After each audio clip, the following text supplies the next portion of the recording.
저는 이 시간 함께 봉독한 창세기 26장 12절에서 22절까지의 말씀을 의지해서 불가항력적인 하나님의 축복이라는 제목으로 은혜의 말씀을 함께 나누고자 합니다.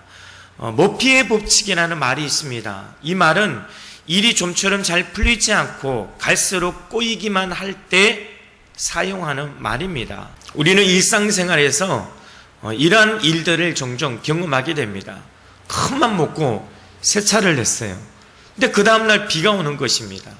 급한 일이 있어서 택시를 기다립니다. 빈택시를. 근데 빈택시가 오지 않아요. 반대 차선에서만 빈택시가 지나갑니다. 그래서 기다리다 못해 반대편으로 건너갔어요. 근데 이쪽은 또 차가 안 와. 좀 전에 있던 차선에만 또 빈택시가 지나갑니다. 우리는 운전을 하게 되면 이러한 경험들을 많이 하게 되죠. 차가 막힙니다. 근데 내가 이 서 있는 차선만 막혀요. 그래서 차선을 변경을 합니다. 그랬더니 어떻게 해요? 이제는 옮겨온 차선이 막히는 거예요. 좀 전에 있었던 그 차선은 막히지 않고 쌩쌩 달립니다. 이것이 모피의 법칙이에요. 우리 인생은 내가 생각과는 달리, 내가 계획하는 건 달리 계속해서 안 좋은 일들이 이렇게 생깁니다. 그래서 우리는 산 넘어 산이라는 말을 종종 하게 됩니다. 성경에 뛰어난 인물들은 이런 인생의 모피의 법칙을 하나님의 법칙으로 극복한 사람들의 이야기를 기록하고 있습니다. 현실은 어두워요. 앞이 보이지 않습니다. 캄캄합니다. 산 넘어 산이에요. 가도 가도 끝이 없습니다. 분명 하나님이 약속은 받았어요. 믿고 순종하고 왔는데 좋은 일은 없고 나쁜 일만 있고 힘든 일만 자꾸 생깁니다. 그런데 그런 가운데서도 그럼에도 불구하고 승리한 이야기를 기록해 놓은 것이 성경입니다. 그런 가운데서도 그럼에도 불구하고 성공한 이야기, 축복받은 이야기를 기록해 놓은 것이 성경입니다. 성경의 대부분은 평안한 일상에서 기록된 것이 아니라 역경, 고난, 문제 속에서 기록되어졌습니다. 성경 다음으로 가장 많이 읽혔던 책이 존 버년의 철로역정입니다. 이 철로역정은 감옥에서 쓰여졌습니다. 무지개를 보기 원한다면 먼저 비가 오는 것을 감수해야 합니다. 비가 온 뒤에 땅이 굳어지는 것입니다. 중요한 것은 나에게 어떤 일이 일어났느냐가 아니라 내 안에서 그 일어난 일에 대해서 어떻게 반응을 보이느냐가 중요한 것입니다. 모피의 법칙은 우리를 불가능한 상황, 절망적인 상황, 좌절, 낙심의 상황, 중도 포기의 속으로 몰아갑니다.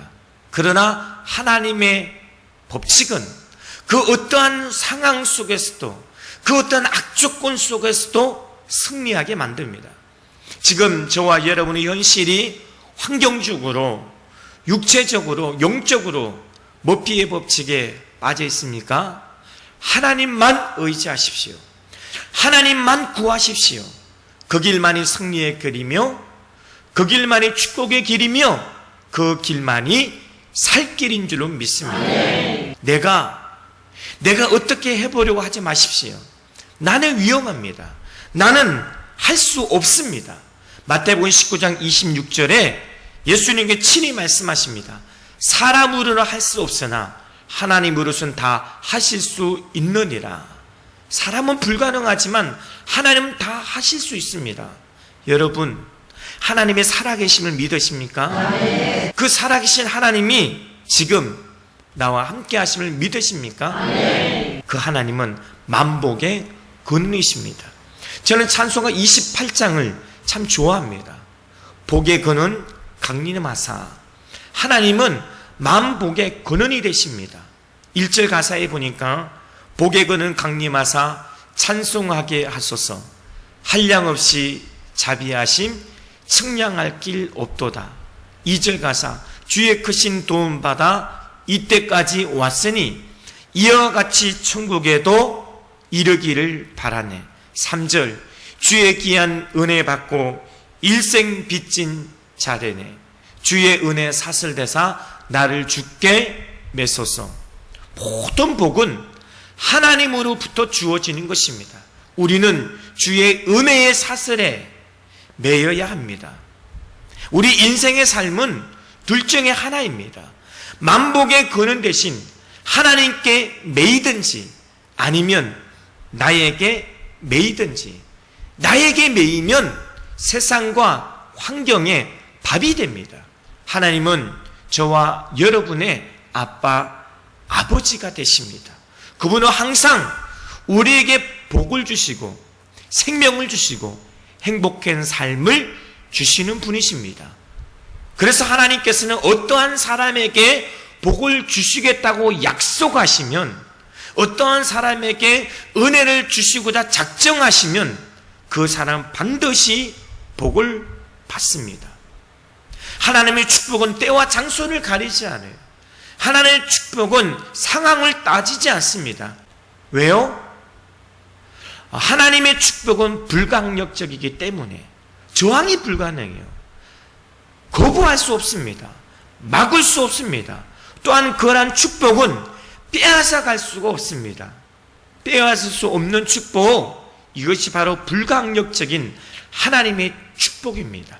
오늘은 불가항력적인 축복의 주인공인 이삭에 대해서 함께 살펴보면서 그 축복을 나의 축복으로 받게 되는 저와 여러분 되시기를 주 예수님을 간절히 축원합니다. 성경은 아브라함의 하나님, 이삭의 하나님, 야곱의 하나님 그렇게 기록되어 있습니다. 그렇다고 한다면 그 하나님은 나의 하나님, 아브라함의 축복, 이삭의 축복, 야곱의 축복은 곧 나의 축복이 될 줄로 믿습니다. 불가항력적인 하나님의 축복, 그거 첫 번째로 출생의 축복입니다. 이삭은 누구입니까? 아브라함의 아들입니다. 이삭은 아브라함이 100세에 난 아들입니다. 이삭의 출생은 불가능합니다. 이삭의 출생은 불가항력적인 하나님의 축복이 아니고서는 탄생 자체가, 출생 자체가 불가능했습니다. 창세기 18장에 보면 하나님은 두 천사와 함께 아브라함을 찾아오십니다. 그때 아브라함의 나이가 99세였어요. 사라의 나이가 89세. 하나님이 아브라함에게 약속의 말씀을 주십니다. 창세기 18장 10절에 그가 이르되 내년 이맘때에 내가 반드시 내게로 돌아오리니 내 아내 사라에게 아들이 있으리라 하시니 사라가 그 뒤에 장막문에서 들었더라. 이 말을 들은 아브라함 웃습니다. 그리고 사라도 웃습니다. 아무리 하나님 말씀이라고는 하지만 말도 안 돼. 그래서 웃는 것입니다. 믿을 수 없습니다. 18장 14절에 여호와께 능하지 못한 일이 있겠느냐. 하나님이 축복하시기로 작정하시면 나이가 많아도 상관이 없습니다. 아브라함이 폭삭 늙은 할아버지가 돼도 상관이 없습니다. 사라의 생리가 끊어지고 할머니가 돼도 괜찮습니다. 이것이 바로 하나님께서 부으시는 불가항력적인, 거부할 수 없는, 저항할 수 없는 이 세상과 근본적으로 다른 하나님의 축복인 줄로 믿습니다. 둘째, 100배의 축복입니다. 창세기 26장 12절 오늘 본문 말씀에 이삭이 그 땅에서 농사하여 그의 100배나 얻었고 여호와께서 복을 주심으로 그 사람이 창대하고 왕성하여 마침내 거부가 되어. 우리는 이 성경 구절에서 주목해야 할 두 가지 단어가 있습니다. 이 두 가지 단어만 보더라도 하나님의 축복은 불가항력적인 축복입니다. 그 땅입니다. 그 땅이 어떤 땅입니까? 그랄 땅이 어떤 땅이었어요? 농사 지을 수 없는 땅입니다. 물이 없습니다. 비옥한 땅이 아닙니다. 그 땅에서 농사 짓는다는 것은 불가능합니다. 그리고 그 해는 어떤 해입니까? 극심한 가뭄의 해, 흉년의 해, 가물었어요. 저도 시골에서 농사를 지어봤지만 농사 지음에 있어서 필수적인 모든 생명체의 식물의 필수적인 것이 뭐예요? 물이에요. 물이 없으면 농사를 지을 수가 없습니다. 그러나 그 해는 가뭄은 해예요. 농사 지을 수 없는 해, 농사 지을 수 없는 땅, 농사 지을 수 없는 그 해에 이삭이 농사를 지어서 100배나 얻었다는, 이것은 바로 하나님만이 부어주시는 불가항력적인 축복이라는 것입니다. 이 불가항력적인 축복에는 두 가지 조건이 있습니다. 첫째는 하나님이 원하시는 곳에 내가 있어야 합니다. 창세기 26장 2절 말씀에 보면 내가 내게 지시한 땅에 거주하라. 이삭이 흉년이 들자 애굽으로 내려가려고 했습니다. 왜?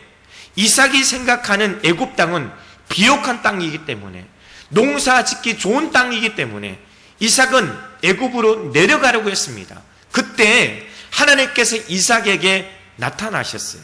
그리고 이삭에게 말씀을 주십니다. 2절에, 창세기 26장 2절에 애굽으로 내려가지 말고 내가 내게 지시하는 땅에 거하라. 왜 하나님의 애굽으로 내려가지 말라고 했을까요? 애굽은 하나님이 원하는 땅이 아니었어요. 애굽은 이삭이 원하는 땅이었습니다. 그 땅은 하나님 땅이 아닌, 하나님이 원하는 땅이 아닌, 하나님 지시하는 땅이 아닌, 그 땅은 이삭이 원하는 땅이었습니다. 애굽은 하나님이 지시하는 땅도 아니었고 축복의 땅도 아니었습니다. 그래서 하나님은 이삭에게 애굽으로 내려가지 말라. 비록 농사 지을 수 없는 땅, 비록 가뭄이 있고 극심한 흉년이 있지만 하나님께서 지시한 그 땅은 그럴 땅이었습니다. 사람들은 누구나, 믿는 크리스찬들은 누구나 하나님의 축복을 받기를 원합니다. 특히 오늘 본문 말씀을 보게 되면 100배의 축복을 받기를 원해요. 그러나 조건이 있습니다. 하나님이 원하시는 땅에 있어야 돼요. 하나님 지시하는 땅에 내가 있어야 돼요. 내가 하나님 원하는 땅에 있다고 한다면, 내가 하나님 원하는 그 지시하는 땅에 저와 여러분이 있다고 한다면 그곳에서 우리는 하나님의 축복을 받게 될 줄로 믿습니다. 둘째, 순종입니다. 창세기 26장 3절에 보면 이 땅에 거류하면 내가 너와 함께 있어 내게 복을 주고 내가 이 모든 땅을 너와 내 자손에게 주리라. 내가 내 아버지 아브라함의 맹세한 것을 이루어 내 자손을 하늘의 별과 같이 번성하게 하며 이 모든 땅을 내 자손에게 주리니 내 자손으로 말미암아 천하 만민이 복을 받으리라. 나는 떠나고 싶어요. 여기 있다면 굶어 죽게 생겼어.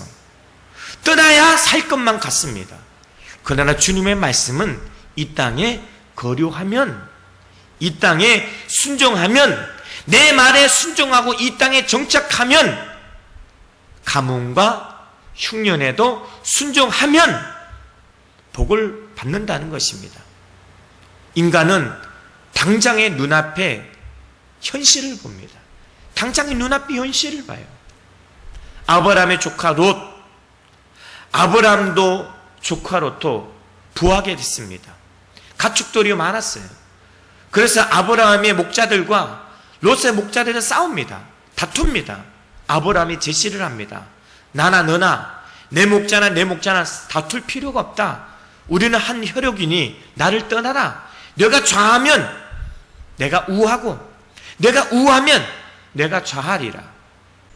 창세기 13장 10절에 이에 롯이 눈을 들어 요단 지역을 바라본즉 소알까지 온 땅에 물이 넉넉하니 여호와께서 소돔과 고모라를 멸하기 전이었으므로 여호와의 동산 같고 애굽 땅과 같았더라. 애굽 땅의 특징이 비옥한 땅입니다. 농사 짓기 적합한 땅입니다. 축복의 땅이었습니다. 인간적인 기준으로 봤을 때는 축복의 땅이었습니다. 여호와의 동산 같았습니다. 눈앞에 바라보는 현실, 당장 눈앞에 있는 보여지는 것은 바로 애굽 땅이었습니다. 그래서 롯은 당장 눈앞에 보인 여호와의 동산 같고 비옥한 땅 같고 애굽 땅 같은 그곳으로 갔습니다. 그러나 그곳은 심판과 저주의 땅이 되고 말았습니다. 사람들은 당장 눈앞의 현실을 보게 됩니다. 그래서 하나님의 뜻을 무시한 채 각자 그릇 행하여 제 길로 가고 자기의 소견대로 행하며 살아가고 있습니다. 인간의 생각은 위험합니다. 인간적인 방법은 위험합니다. 저와 여러분은 하나님의 말씀에 순종하고 주님께서 이끄시는 대로 나아가야 합니다. 주님의 눈과 귀가 있고 주님의 지시한 땅, 주님께서 명령하는 땅에, 그 땅에 저와 여러분이 있을 때 저와 여러분 복을 받게 될 줄로 믿습니다. 아멘. 하나님은 이삭에게 말씀하셨습니다. 애굽이 눈에 보이는 비옥한 땅이고 곡식이 풍성한 땅이지만 그 땅은 내 인생의 답이 아니라고 말씀하십니다. 하나님 이삭에게 무엇을 말씀하고 있습니까? 임마누엘입니다. 하나님이 함께 하심입니다. 애굽은 하나님을 필요로 하지 않는 곳입니다. 하나님이 계신 곳은 애굽이 아니라 그랄이었습니다. 이삭의 눈에 좋아 보이는 것이 아니라 하나님과 동행하는 자가 누리는 하늘의 복은 이 땅에 어떤 형편과 처지와 관계없이 부어주시는 것입니다. 그 땅과 그 해가 도저히 살아남을 수 없는 상황이지만 인간적인 눈으로 봤을 때 아무것도 없었고 눈에 보이는 거 없고 귀에 들리는 거 없고 손에 잡히는 거 없었지만 그러나 그곳에 하나님이 함께 계셨습니다. 하나님이 함께 계시니 본토 땅이 아니었지만 타국 땅에서 여호와께서 복을 주심으로 이삭은 거부가 되었고 영적인 거부가 되었습니다. 믿음의 거부가 되었고 그는 재물의 거부가 되었습니다. 하나님과 함께하는 자, 하나님과 동행하는 자는 임마누엘 하나님 날마다 경험하게 됩니다.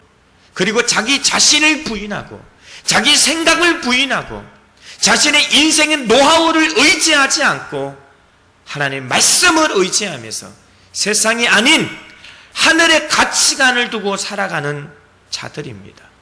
그 축복의 삶을 살아가는 저와 여러분 되시기를 주 예수님을 간절히 축원합니다. 아멘.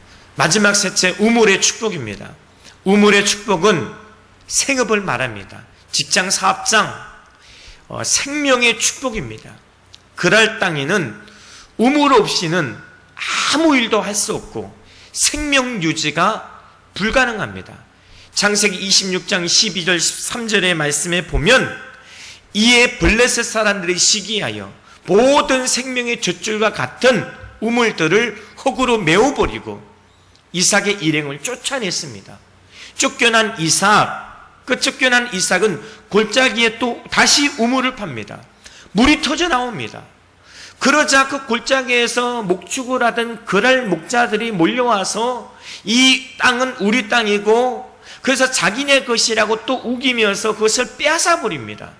중요한 것은 이삭은 다투지 않습니다. 이삭은 피스메이커입니다. 평화주의자입니다. 다투지 않습니다. 싸우지 않습니다. 그 우물을 양보합니다. 비록 내가 땀 흘려 수고해서 판 우물이라도 필요로 하는 사람에게 나눠줍니다. 그리고 다른 지역에 옮겨서 또다시 우물을 팝니다. 파자 거기서 또 샘물이 터져 나옵니다. 그랄 땅, 이 팔레스타인 지역에서 물의 샘을 찾는다는 것은 불가능합니다. 그러나 파는 곳곳마다 샘물이 터져 나옵니다. 팔레스타인 지역은 우물을 발견하는 것은 기적입니다. 이것이 바로 불가항력적인 하나님의 축복입니다. 하나님의 축복하시면 도저히 불가능한 상황 속에서도 그곳에서 샘물이 터져 나오게 될 줄로 믿습니다.